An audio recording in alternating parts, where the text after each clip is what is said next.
SuperTalk.fm, also on that SuperTalk Mississippi app, and your local SuperTalk Mississippi radio station. But you can watch us too if you would like. We are on your computer, your mobile device. Just head on over to SuperTalk TV. We are live today at Sally Kate Winters Family Services here in West Point. We're celebrating some of those inspiring stories that make a real difference in the lives of the children in need here. We hope that you take time to support Sally Kate Winters Family Services simply by texting SuperTalk 25 to 91999 to donate if you've been inspired by any of our guests today. I think our next guest will probably do that for you too. We have Fire Chief Duane Hughes with us, 30 years as a firefighter here in Columbus Fire and Rescue, and he has been fire chief for the past 2 years. But this is your first time on Good Things. You skipped out on us last year. I'm putting you on blast, but for good reason, right, Chief Hughes? Understandable. Duty calls, and when duty calls, you got to go and take care, and we totally appreciate that and all that you do. So, Chief Hughes, when you hear about the work that like Sally Kate Winters does, how does that kind of connect to what you guys see and kind of do every day at the firehouse, besides, you doing your fire thing and all that? Well, the combination between Sally Kate Winters and Columbus Fire and Rescue, that common core has always been public service. That thread runs through everything that Sally Kate Winters organization does, and that dovetails perfectly with what we do at Columbus Fire and Rescue. It's a relationship that has evolved over the past 10 to 12 years, and it's been beneficial for both sides. And earlier, Miss Natalie was talking about some of the runaways or sort of the teen situations and safe places that are around the town here in West Point, Columbus, but also those type of safe places that are in all of our communities across Mississippi. And fire stations tend to be one of those for various reasons. For various reasons, but for various things. So when we say that it's a safe place, how do y'all fit into that equation as a firehouse? Well, it's a very true statement that you made.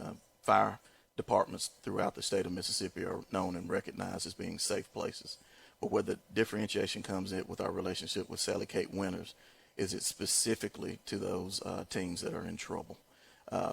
We've often in the past at Columbus Fire and Rescue have had individuals that will come to the fire stations seeking assistance for various problems.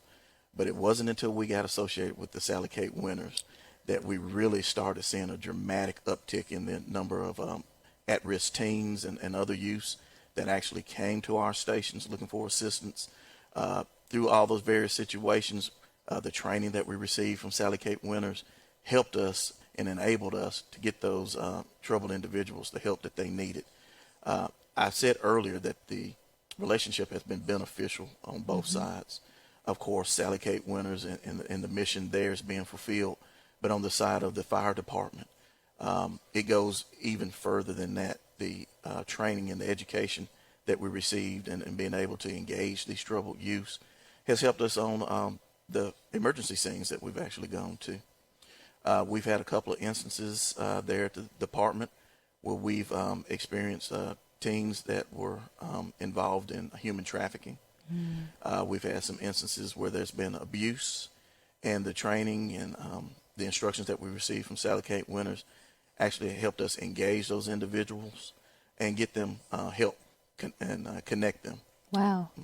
That's interesting too, and I hope people listening, this looks like this could be a model that could be replicated. I know not every community has their very own Sally Kate Winters necessarily, but I feel like this sort of working together produces such good fruit in terms of helping in the community that it makes sense. What are some of the other things that youth would come up for? Obviously, you being on scene and sort of getting the connection with the being sex trafficked. I guess if a teen felt comfortable enough, they could come to the fire station and say that they were doing that. But what are some of the other things when you just open the doors or when the community finds out that, hey, the firehouse is a safe place in different ways?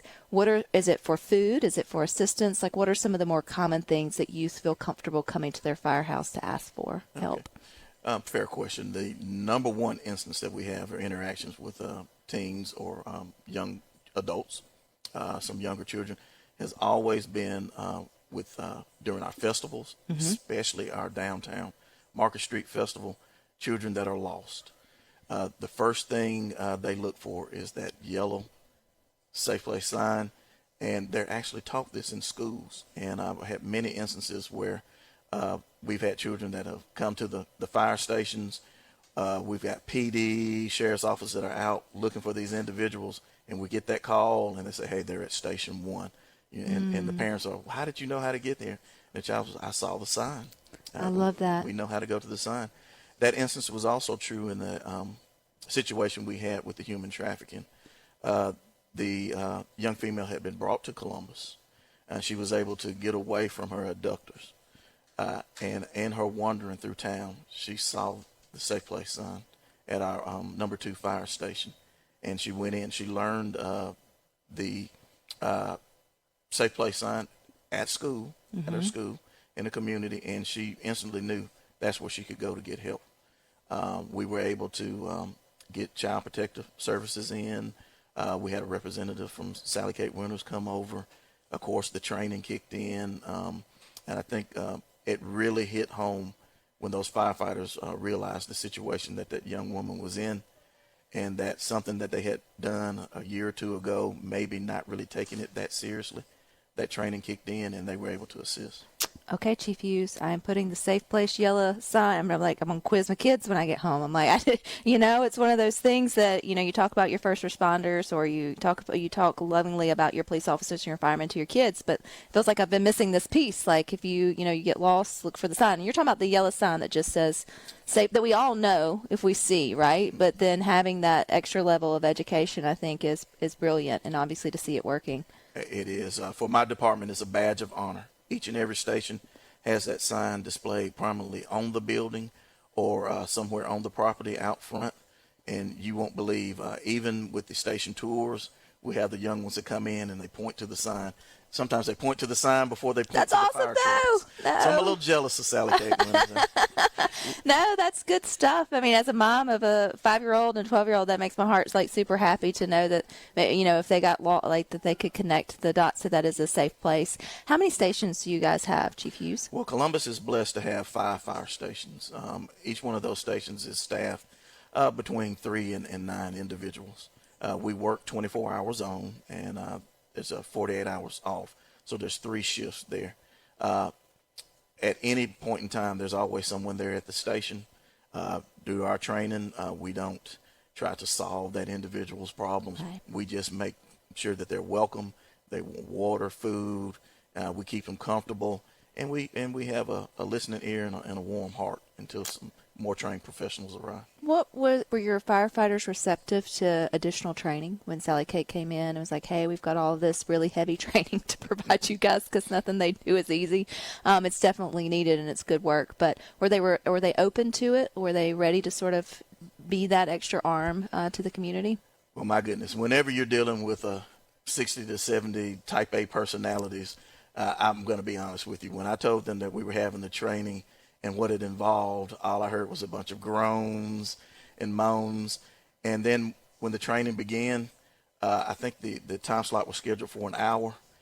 I believe the poor instructor didn't leave till about 2.5 hours later because all the questions and the what ifs and what about this and what about that.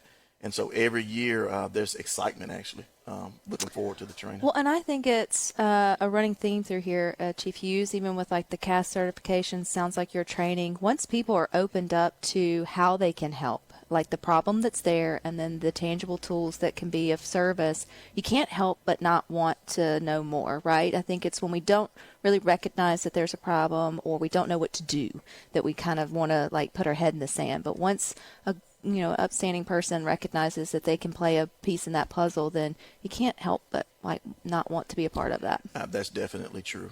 With the firefighters, they have a heart for public service.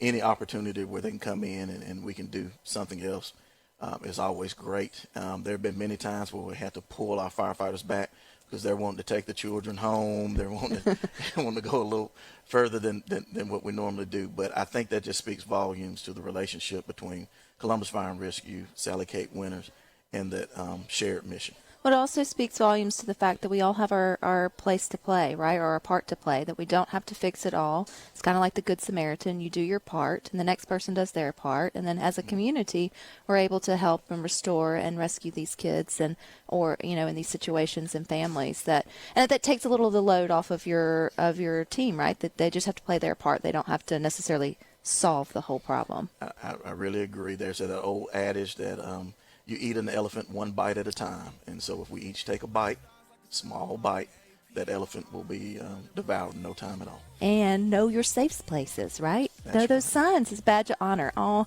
Chief Hughes, I appreciate your time here on Good Things. Glad y'all didn't have any rush out and to take care of any fires this year. Maybe we'll make it again next year. Knock on wood. Knock on wood. All right, you guys stick with us. We got a few more good things for you coming up.